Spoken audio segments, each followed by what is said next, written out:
Badan Reintegrasi Aceh sedang merancang aplikasi e-proposal yang akan mempermudah proses pendataan dan penyelesaian hak-hak masyarakat imbas konflik Aceh. Aplikasi ini rencananya akan diluncurkan pada Februari 2025 mendatang. Ketua BRA Jamaluddin mengatakan, aplikasi e-proposal atau proposal elektronik ini dirancang selain mempermudah proses pendataan, juga untuk meminimalisir terjadinya human error pada saat pemrosesan administrasi. Jamaluddin menambahkan, nantinya proposal yang telah diunggah ke dalam sistem akan langsung diverifikasi secara otomatis. Dan juga proposal yang diunggah harus memenuhi persyaratan, seperti dokumen permohonan, rancangan anggaran biaya, dan rekomendasi sesuai dengan aturan pemerintah. Data yang masuk juga akan digunakan untuk menyusun program pemberdayaan ekonomi dan penyelesaian hak-hak korban sesuai dengan Undang-Undang Pemerintah Aceh.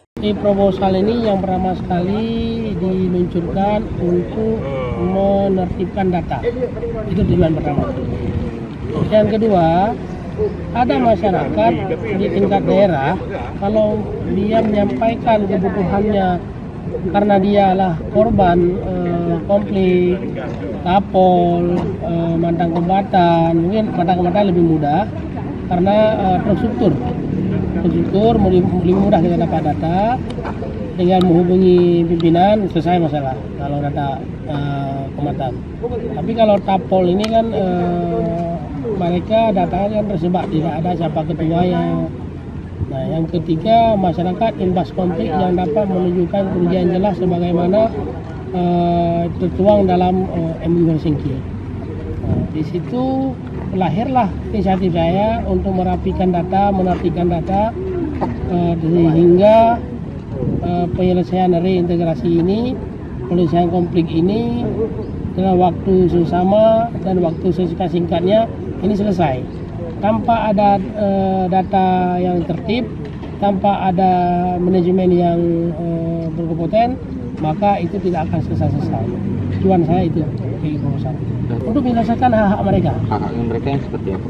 Misalnya gini, mereka dalam konteks pemberdayaan ekonomi.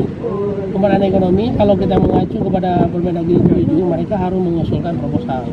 Proposal itu diupload dalam dokumen e-proposal itu, sehingga dalam sistem server e-proposal akan muncul apa yang dibutuhkan sehingga data tidak tercecer.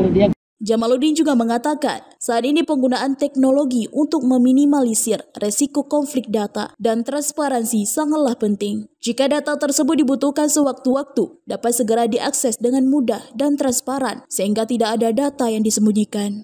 Dari Banda Aceh, Lala Nurmala melaporkan untuk Puja TV.